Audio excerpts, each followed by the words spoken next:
Hola familia de la fe, en este día vamos a hablar acerca de Nahum. Leamos para eso Nahum 1:3. Dice lo siguiente: Jehová es tardo para la ira y grande en poder, y no tendrá por inocente al culpable. El tema del libro de Nahum es acerca del consuelo. Data del 690 al 640 antes de Cristo. El autor es Nahum y fue escrito en Jerusalén y Nínive. Veamos que durante alrededor de 100 años el profeta Jonás había estado visitando Nínive y había advertido el juicio de Dios. El pueblo escuchó y se arrepintió y Dios perdonó la maldad de la ciudad. Sin embargo, con el paso del tiempo, Nínive se volvió de nuevo una ciudad malvada, marcada por el asesinato, la crueldad, la idolatría y la injusticia social. Nínive es la capital del imperio asirio, supuestamente invencible, ¿cierto? Sin embargo, nadie puede enfrentarse a Dios, quien es el soberano de toda la tierra, sin duda. Según Nahum, debido a los pecados de Nínive, esta nación orgullosa y poderosa será destruida. El fin llegará en el plazo de 50 años. Entonces vemos que el esquema del libro de Nahum es 3 capítulos, ¿cierto? En el primer capítulo vemos la promesa de la destrucción de Nínive. En el capítulo 2 vemos los detalles de la destrucción de Nínive. Y en el capítulo 3 las razones para la destrucción de Nínive. Vemos que entonces en el capítulo 1 Nahum comienza con una descripción clara del carácter del Señor. Es recto y justo, es paciente y bondadoso, poderoso, es clemente con todos los que le responden, sin embargo derriba a todos los que se rebelan contra él. Diga conmigo, ay, ay, ay. Dios es santo y Nínive por tanto es condenada por su pecado. Vemos entonces que en el capítulo 2 Nahum describe cómo se producirá la destrucción.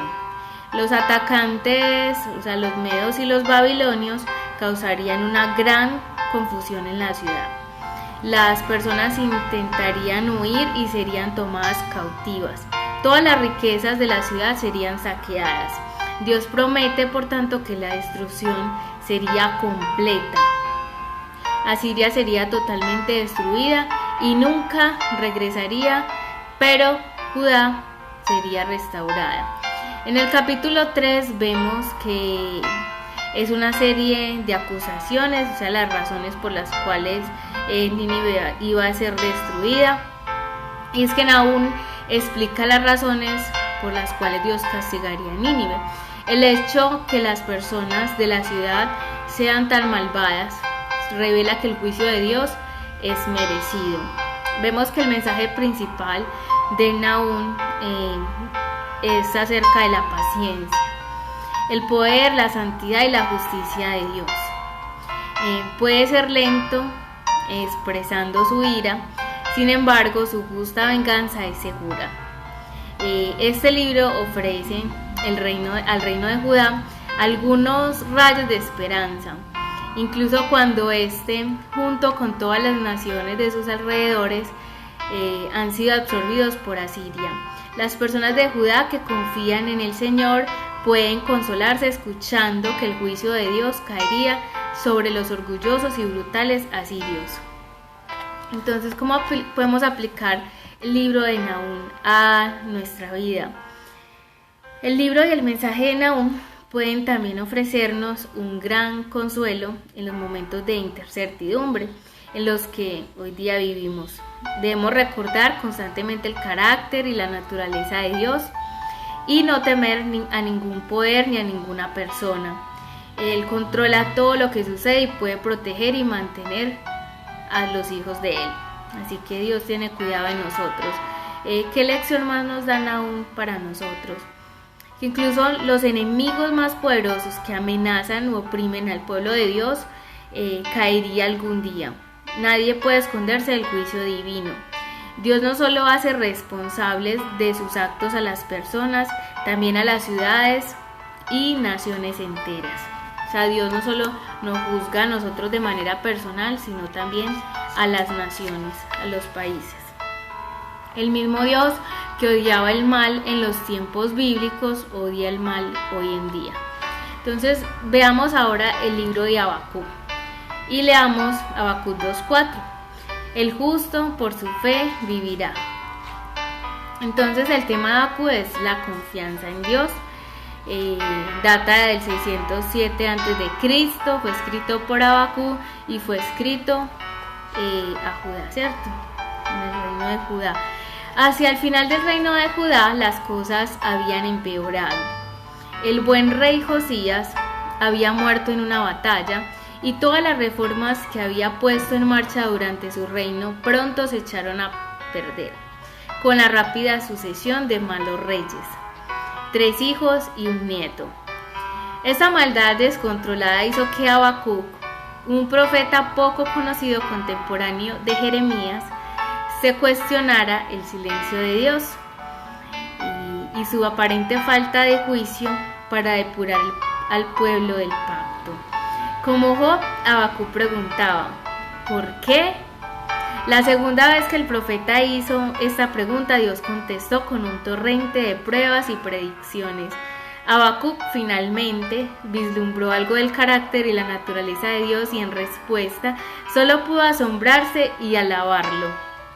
Vemos que el esquema de Habacuc es el capítulo 1 al 2 que nos habla del problema de Habacuc. Vemos el capítulo 3 que nos habla de la oración, el cántico de alabanza de Habacuc. Entonces veamos el capítulo 1 al 2 de qué se trataba el problema.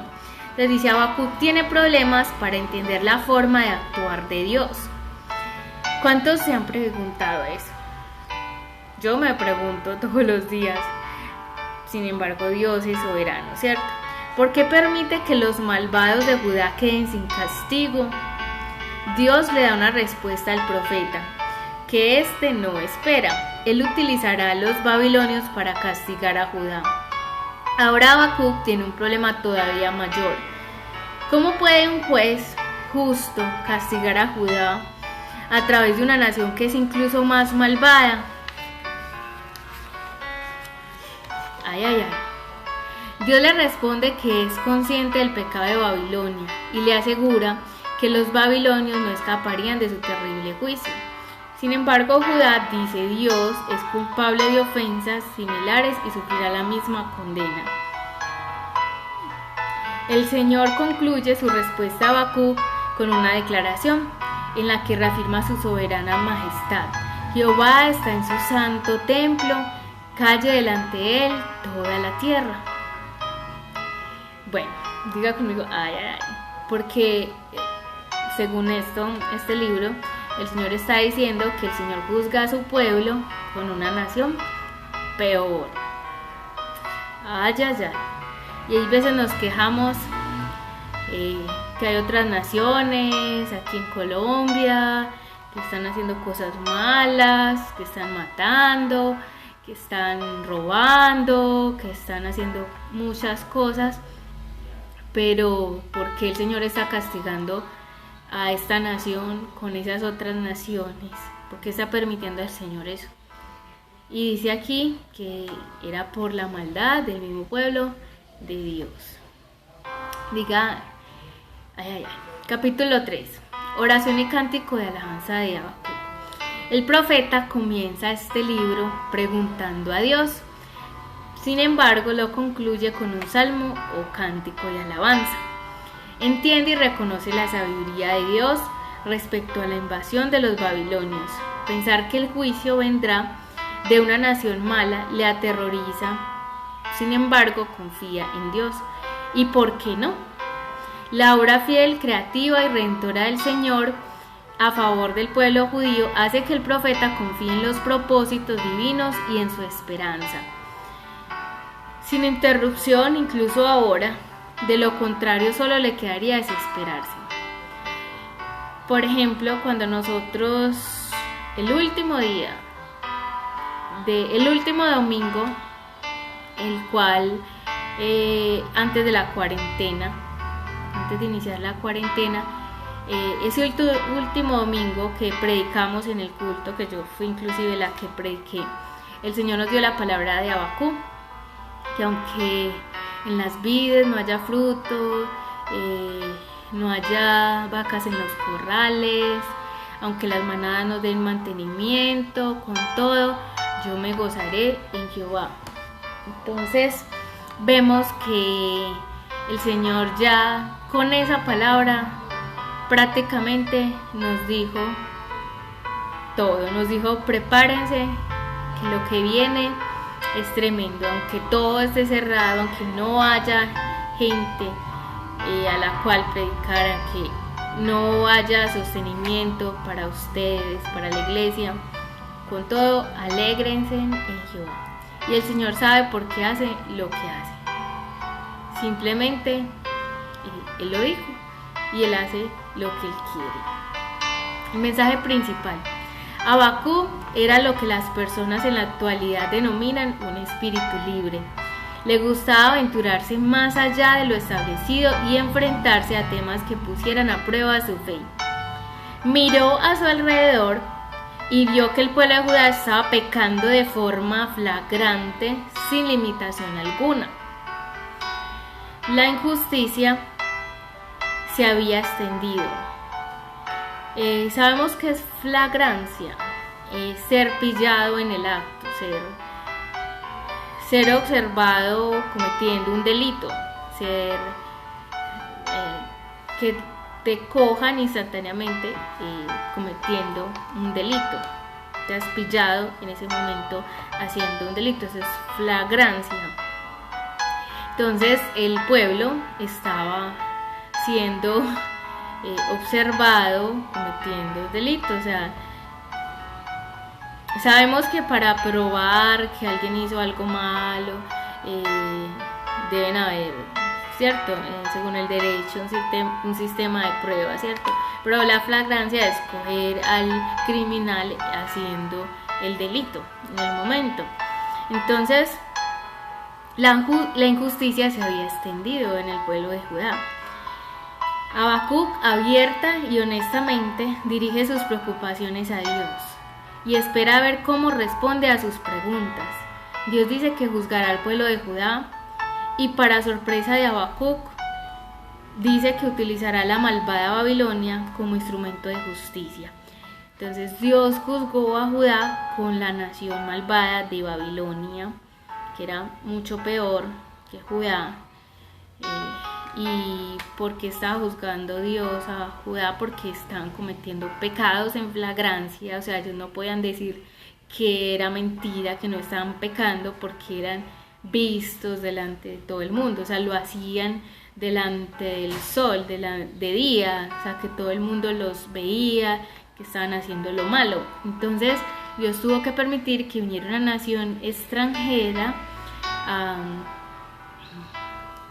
a invadirlos a ellos, entonces a tomarlos de rehenes, a matar, a robar, a hacer de todo, ¿cierto?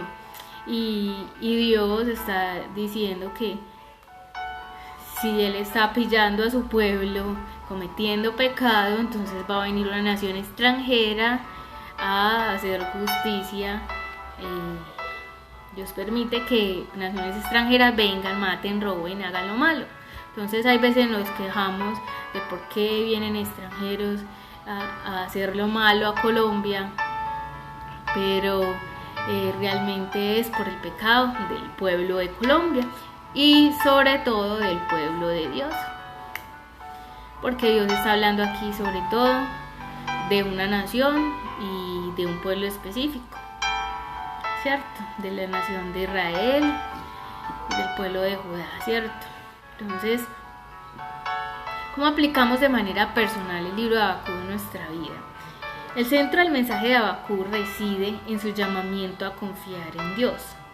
El justo por su fe vivirá. Dios actúa en las vidas de su pueblo, incluso cuando parece que el mal ha triunfado. Como Dios es justo y soberano, no dejará que la injusticia continúe para siempre. A veces se puede pensar que la forma de actuar del Señor es incomprensible. Sin embargo, así como tenía el control en los tiempos de Habacuc, todavía sigue manteniendo el control hoy. Su responsabilidad no es cuestionar las acciones de Dios o lo que parece ser falta de actuación. Su responsabilidad es comprender mejor el carácter de Dios, un auténtico creyente, uno al que Dios ha declarado justo. Preservará tenazmente en su fe a pesar de lo que esté sucediendo a él o a los demás. Entiende y confía en el que Dios es soberano, solo hace lo que es justo. ¿Qué lecciones para nuestra vida nos da Habacuc en su libro? Que la fe no es un acto momentáneo, que es un estilo de vida, que se le pide que confíe en Dios, incluso cuando la vida parece imposible e incomprensible. Los malvados pueden parecer victoriosos, sin embargo al final nuestro justo Dios los castigará. Los caminos de Dios no son los nuestros, están más allá de nuestra comprensión. Vemos entonces el libro, vamos a leer acerca del libro de Sofonías. Leamos para eso Sofonías 2:3. Dice así: buscad a Jehová todos los humildes de la tierra, los que pusiste por obra su juicio, buscad justicia, buscad mansedumbre, quizás seréis guardados en el día del enojo de Jehová. Vemos que el tema de Sofonías es el día grande de Jehová, data del 635 al 625 a.C. Vemos que Sofonías fue el que lo escribió y en Jerusalén. Vemos que Sofonías es el tataranieto del piadoso rey Ezequías. Debido a su herencia real, Sofonías probablemente tenía libre acceso a la corte del rey Josías, durante cuyo reinado profetizó. Su ministerio de predicación pudo haber jugado un papel demasiado significativo en la preparación de Judá para el avivamiento que se produjo con el último rey. Bueno, el mensaje de Sofonías advierte de la llegada del día grande de Jehová, un día de juicio, primero sobre Judá y después sobre las naciones gentiles. Como en otros libros proféticos, Dios también promete restaurar la suerte de su pueblo. Vemos que las naciones gentiles son las naciones que no pertenecen al pueblo de Dios, ¿cierto? Y sigamos. El esquema entonces está el capítulo 1 al 3, casi el 4, entonces nos habla acerca del juicio de Dios. El capítulo 3, del 9 al 20, nos habla de la liberación de Dios. Entonces, Sofonías comienza su ministerio profético con una asombrosa declaración sobre el próximo juicio de Dios a toda la tierra por su pecado. Después se centra en el inmediato juicio a Judá, enumerando algunas de las ofensas de las que es culpable. Más adelante pronuncia un juicio sobre las naciones que rodean a Judá. Finalmente, el profeta regresa a Jerusalén y describe su situación de rebeldía espiritual y depravación moral. Vemos en el capítulo 3, del 9 al 20, la liberación de Dios. Vemos entonces que después de pasar la mayor parte de su mensaje hablando del juicio de Dios, Sofonías cambia el tono y proclama la futura bendición, porque esto también es un aspecto del día de Jehová. Llegará un día en que las naciones serán purificadas y los gentiles apelarán al nombre del Señor. Un remanente de la nación de Israel será reunido, redimido y restaurado. Las multitudes se regocijarán en su Salvador, y Él estará en medio de ellas. ¿Quién? Nuestro Padre Dios. Lo que empieza en Sofonías 3:9 es como un pequeño coro, toma impulso y asciende hasta enumerar las muchas bendiciones que Dios otorgará a sus redimidos. Vemos entonces que el mensaje principal de Sofonías es que Sofonías es otro de los profetas de última hora en los días finales de Judá. Los otros son Jeremías y Habacuc. Las reformas en los días de Sofonías eran muy pequeñas y llegaban demasiado tarde. La maldad estaba tan arraigada en el pueblo que poco después de la muerte del buen rey Josías, ellos regresaron a la idolatría. Sofonías profetizó que esto sucedería y que el juicio, llamado el Día Grande del Señor, llegaría. Este libro amplió el tema similar del Día de Jehová que aparece en el libro de Joel. Utilizando términos variados, Sofonías se refiere al Día Grande de Jehová 23 veces en los 3 capítulos del libro. Ese día de Jehová llegaría pronto sobre Judá, pero también tendría un cumplimiento futuro. Jesús alude el día de Jehová de Sofonías en Mateo 13, del 41 al 43, y en Mateo 24, del 29 al 31, y en ambas ocasiones lo asoció con su segunda venida. El primer día de Jehová hace referencia a la devastación inminente de Judá, que es solo un preludio del día en el que Jesucristo vendría a juzgar a toda la creación, a todos los pecados y a todas las naciones del mundo. Pero, sin embargo, como prometió en otra parte, Dios reunirá y restaurará a su pueblo y llegará un día en el que el mundo entero se alegrará. ¿Cómo aplicamos Sofonías a nuestra vida? El mensaje es claro para usted hoy en día. Si reconoce a Jesús como Señor, junto con el remanente justo de Israel, escapará el día grande de Jehová. Algún día entrará en su reino bendecido, y la alegría que llegaría en ese día maravilloso cuando Dios ejercite su gobierno puede ser suyo hoy, poniendo su fe y confianza en Jesús, el Mesías venidero. ¿Qué lecciones nos da Sofonías para nuestra vida? Y es que no importa lo difícil que sea nuestra vida ahora, puede tener la esperanza de que llegará un día de alegría, un día en el que Dios restaurará todas las cosas como deben de ser. No deje que la comodidad material se convierta en una barrera en el compromiso con Dios. Y la complacencia espiritual tendrá sus consecuencias. Siempre puede hallar esperanza en la verdad de que nuestro Dios reina y que cuidará de los suyos. Vamos a hacer una oración entonces de entrega al Señor, por si de pronto hay personas que en este día quieren entregar su vida a Dios o quieren comprometerse de una manera más personal, más con el Señor. Quizás han estado un poco apartados, han estado un poco enojados, como Abacú, haciéndose muchas preguntas. Dios, ¿dónde estás? ¿Qué pasa en esta pandemia? Tantas circunstancias que hemos pasado y están pasando las personas por este mal tiempo que se ha vivido en este año, ¿cierto? Entonces vamos a decirle: Señor Jesús, te invito a mi corazón para que seas el único Dios, el único Señor y el único Salvador de mi vida. Te pido, Señor, que hagas de mí la persona que tú quieres que yo sea. Señor, me arrepiento de corazón por todo lo malo, por el pecado, por estar lejos de ti, por estar dando una vida que no tiene fruto. Dios, te pido, Señor, que pueda estar delante de ti y que pueda hacer tu voluntad. Te lo pedimos en el nombre de Cristo Jesús. En esta hora, Señor, yo te pido que bendigas a estas personas que están viendo este mensaje, que tú seas obrando en sus corazones, seas allí con ellos, Señor, tomando el control de sus vidas, ayudándole en todas sus necesidades. Señor, tú eres el único que puede suplir cada necesidad del corazón de ellos.